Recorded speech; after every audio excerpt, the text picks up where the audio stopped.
Meu nome é Ana Clara Mendes. Tenho 30 anos e há 3 semanas vi meu marido desmoronar completamente na nossa sala de estar. A mesma sala onde ele passou anos me lembrando que eu nunca seria a prioridade. Eu me lembro de ficar ali, olhando para ele, e perceber algo que já deveria ser óbvio há muito tempo. Passei 5 anos tentando conquistar um lugar numa vida onde eu nunca fui destinada a pertencer. E quando ele mais precisou de mim, quando tudo desabava ao redor dele, eu disse uma frase que mudou tudo entre nós. E não me arrependi na hora, nem me arrependo agora. Quando conheci o Rafael, achei que tinha encontrado alguém sólido. Ele era caloroso, atencioso, o tipo de homem que fazia você se sentir vista numa sala cheia de gente. Nós dois tínhamos 24 anos, ambos tentando nos encontrar, ambos querendo algo verdadeiro. Me apaixonei rápido, mais rápido do que provavelmente deveria, mas parecia certo. Namoramos 1 ano, casamos 6 meses depois, e no começo tudo parecia exatamente como deveria ser. Tinha jantares, planos para os fins de semana, noites tranquilas, em que falávamos do futuro como se estivéssemos construindo algo juntos. O problema não apareceu de uma vez. Foi se infiltrando devagar. A família do Rafael era unida. Era assim que ele chamava unida. O que eu não entendia na época era que unida, no mundo dele, significava sem limites. Os pais dele, o irmão mais velho, o Tiago, e a irmã mais nova, a Beatriz, faziam parte de tudo, não só de feriados ou decisões grandes, mas de tudo. O que fazíamos nos fins de semana, como gastávamos o dinheiro, para onde íamos, até sobre o que discutíamos.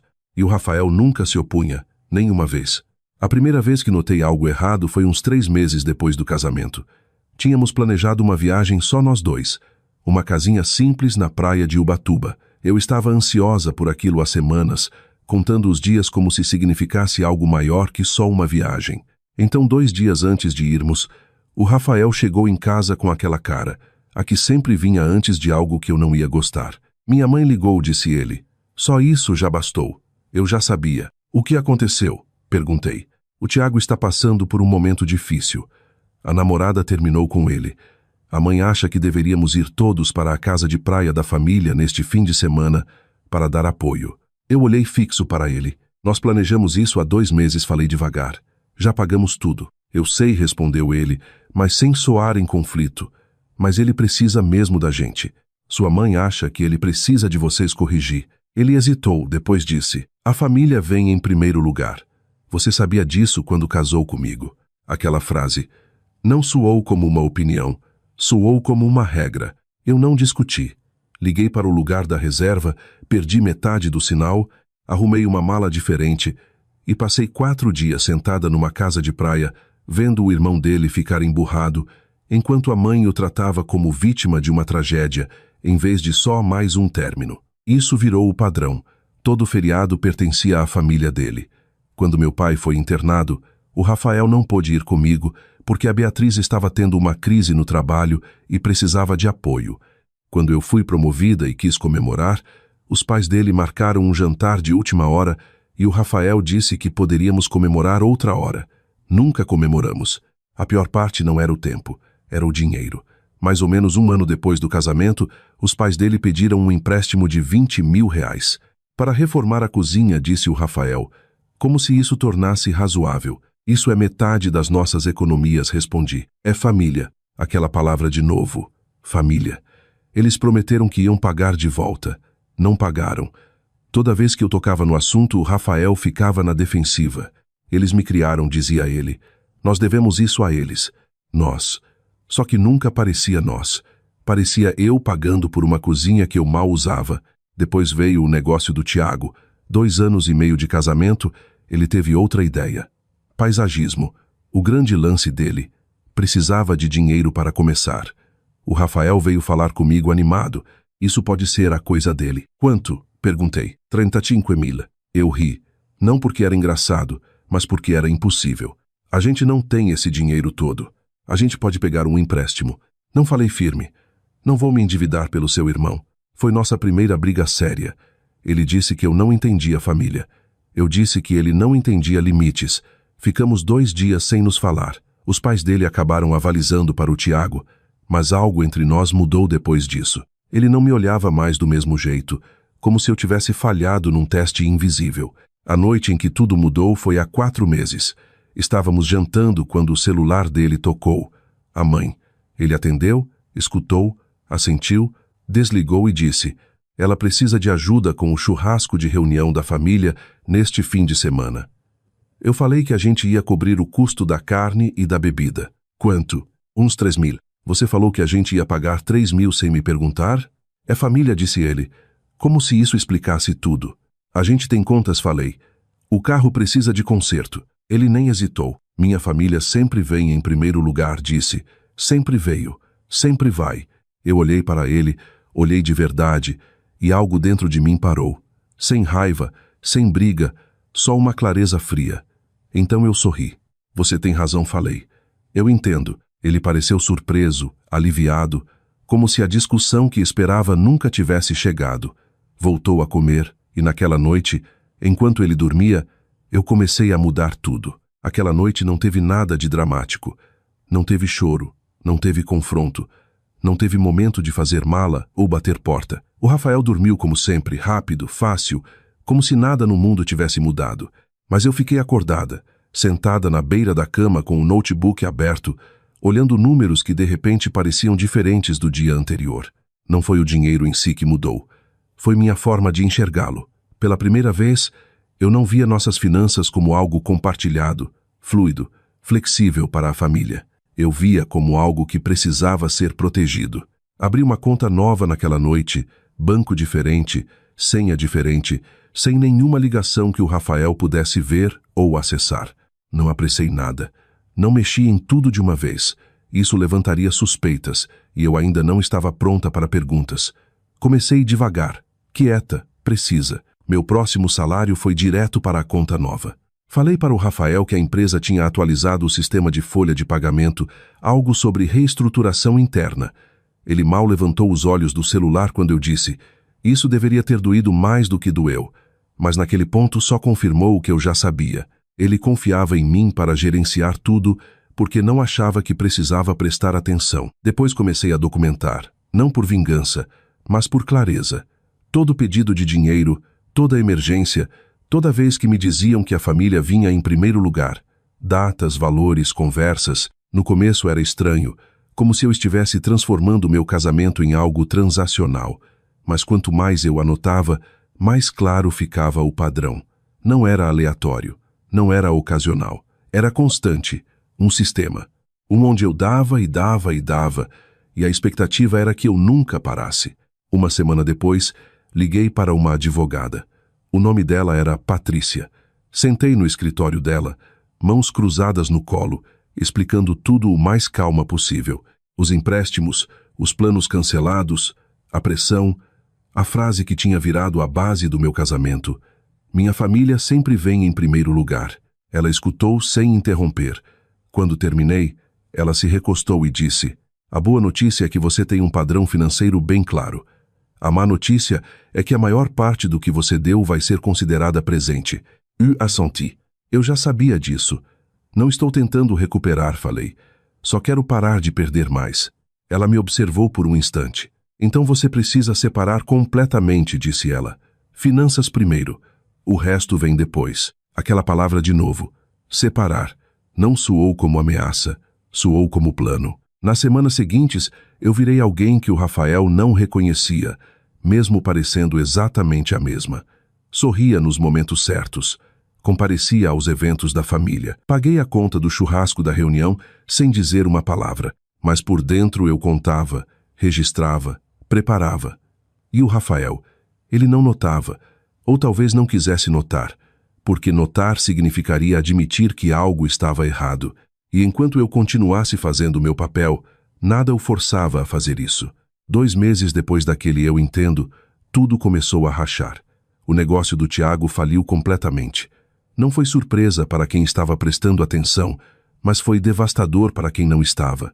Ele deu calote no empréstimo e, como os pais dele tinham avalizado, a dívida não sumiu.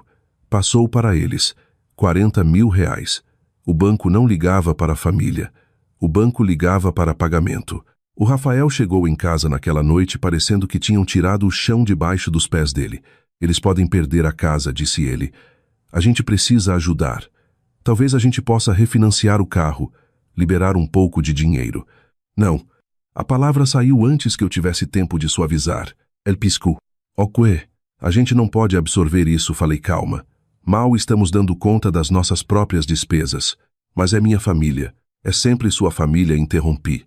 O silêncio que veio foi cortante. Quando chega a nossa vez?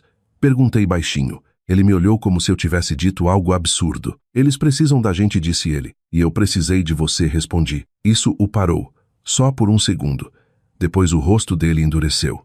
Você está sendo fria. Eu quase sorri. Não falei. Estou sendo honesta. Peguei o celular. Quer que eu leia a lista? Perguntei. Toda vez que sua família precisou de algo, toda vez que demos, toda vez que eu disse sim, o rosto dele mudou. Você tem guardado tudo isso? Eu precisei, falei, porque ninguém mais fazia. Ele não discutiu depois disso. Pegou as chaves e saiu. Ficou 3 dias na casa dos pais. Quando voltou, não pediu desculpas. Não reconheceu nada do que eu tinha dito. Só olhou para mim e falou, eu sempre vou ajudar minha família. É quem eu sou. E pela primeira vez eu acreditei nele. Não como promessa, mas como limite. Paramos de brigar depois disso. Não porque as coisas tinham melhorado, mas porque não havia mais o que discutir. Andávamos pela casa como estranhos que se conheciam bem demais. Educados, quietos, cuidadosos para não tocar em nada que pudesse começar algo que nenhum de nós queria terminar. Mas por baixo daquele silêncio, tudo já tinha mudado. E ele ainda não via. A emergência veio 6 semanas depois. Foi o tipo de ligação que não dá tempo de pensar, só de reagir. Eu estava no trabalho quando meu celular tocou, e no instante em que ouvi a voz do Rafael, soube que algo estava errado. Ele não estava composto, não estava controlado. Não era a versão dele que sempre parecia tão certa sobre onde estavam as prioridades. Ele estava em pânico. É a Beatriz, disse ele, as palavras se quebrando. Ela sofreu um acidente de carro. Está em cirurgia. Eu não consigo chegar. Meu carro não pega. Por favor, Ana Clara. Eu preciso de você. Eu já estava pegando as chaves. Chego em 20 minutos. Quando parei na garagem, ele saiu correndo antes mesmo de eu desligar o motor. Entrou no banco do passageiro, respirando forte, mãos tremendo, e por um segundo eu vi o homem com quem eu tinha casado. Não o que tinha passado anos escolhendo todo mundo menos eu, mas aquele que costumava me olhar como se eu fosse parceira dele. Obrigado, disse ele. Por favor, só vai. Eu dirigi rápido. Ele ligou para a mãe no viva voz, tentando atualizar. A Beatriz ainda estava em cirurgia. Ferimentos graves, mas não ameaçavam a vida. Um motorista bêbado tinha avançado o sinal. A voz dele amolecia quando falava com ela. Cuidadosa, atenciosa, exatamente do jeito que eu costumava desejar que ele fosse comigo. No meio do caminho, ele estendeu a mão e segurou a minha. Eu sei que as coisas andam difíceis entre a gente, disse baixinho, mas obrigado por estar aqui. Eu sei que sempre posso contar com você. Algo na forma como ele disse, a certeza, a suposição, fez algo dentro de mim parar. Eu encostei o carro. O que você está fazendo? Perguntou ele na hora. Precisamos chegar no hospital. Eu sei, falei, mas preciso dizer uma coisa primeiro. Ele me olhou, confuso, impaciente. Você disse que sempre pode contar comigo, continuei. Porque pode. Ele disse, você sempre. Mas quando foi a última vez que eu pude contar com você? Aquele foi o momento em que tudo nos alcançou. El pisco. Ok. Quando meu pai foi internado, falei. A voz firme. Você não estava lá. Quando eu perdi aquele cliente importante no trabalho, você estava ocupado ajudando sua mãe a planejar o aniversário da Beatriz. Toda vez que eu precisei que você me escolhesse, você não escolheu. Isso não é justo. Você me disse que sua família sempre vem em primeiro lugar, falei. Foram suas palavras, não minhas.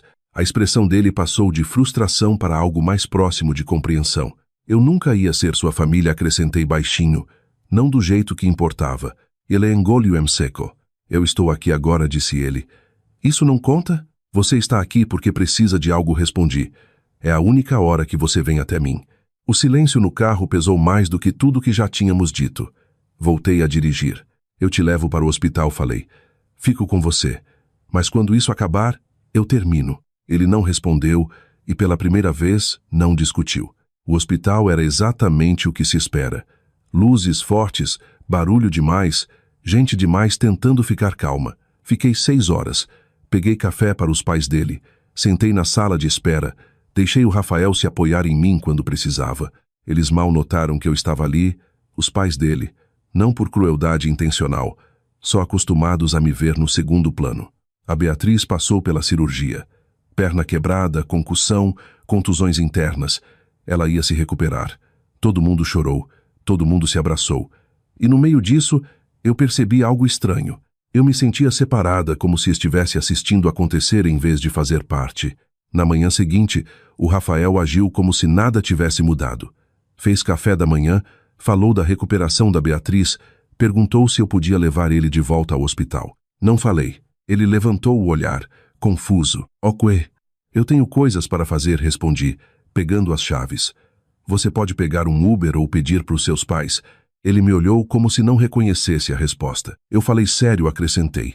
Eu terminei. Aquilo foi o começo do fim. Mudei para o quarto de hóspedes naquela semana. Não de forma dramática, não com raiva, só prática. Me reuni com a Patrícia de novo, preparei a papelada, coloquei tudo em ordem. O Rafael não brigou no começo. Ficou na negação, como se não reconhecer o que estava acontecendo pudesse fazer tudo voltar atrás. Depois a mãe dele me ligou diretamente. "Eu não sei o que você acha que está fazendo", disse ela, a voz afiada. "Mas você precisa parar com isso. O Rafael está arrasado." Com todo respeito falei. "Isso é entre mim e meu marido. Você está abandonando ele enquanto a irmã está no hospital." Eu dirigi ele até lá, falei. Eu estive lá, mas não vou continuar me sacrificando para consertar problemas que a família de vocês cria. Houve uma pausa. Depois continuei. "Os 20.000 da cozinha de vocês, os 3.000 do churrasco da reunião, os anos de fins de semana, dinheiro, tempo, eu dei tudo o que tinha, e mesmo assim me diziam que eu nunca viria em primeiro lugar." Silêncio. "Eu não sou a vilã aqui", falei baixinho. "Só sou a que finalmente parou." Desliguei. O divórcio saiu 3 semanas depois. O Rafael veio ao meu apartamento uma vez, com lágrimas nos olhos. "Eu vou mudar", disse ele. "Vou colocar limites. Eu não percebi o quanto estava te machucando." "Você não percebeu porque nunca perguntou", respondi. Eu olhei para ele. Olhei de verdade. "Nós dois falhamos", falei. "Mas eu não consigo mais ficar esperando que você vire alguém que nunca foi." Ele chorou. Eu não, porque já tinha chorado o casamento muito antes de ele acabar oficialmente. Depois que ele saiu, sentei no meu apartamento, quieta, parada, e pela primeira vez em anos senti algo que não esperava. Alívio. Se você está numa situação em que se sente sempre em segundo lugar, lembre-se, seu bem-estar também é família. Cuide de você primeiro.